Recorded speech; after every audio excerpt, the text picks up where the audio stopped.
දැන් මේ දවස්වල සමාජ මාධ්‍ය යනවා ගුරුවරයෙක්ගේ වීඩියෝ එකක් නේද?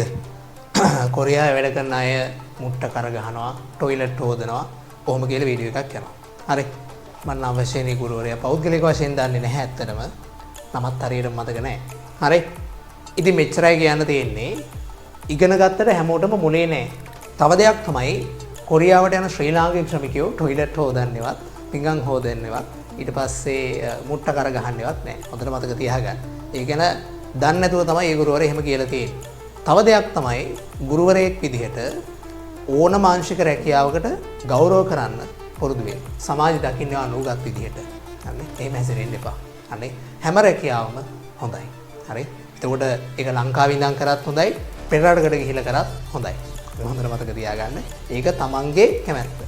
මම හිතන්නේ කිසිම ගුරුවරයෙක් එහෙම ව්‍යාපාරයක් සඳහා, ටියුෂන් ව්‍යාපාරය සඳහා වෙනත් රටක සේවය කරන කෙනෙක් එහෙම හැල්ලු කරන එක හරිනේ. හැම ශේෂ්ත්‍රයකටම ගෞරව කරන්න පුරුදු වෙන්න.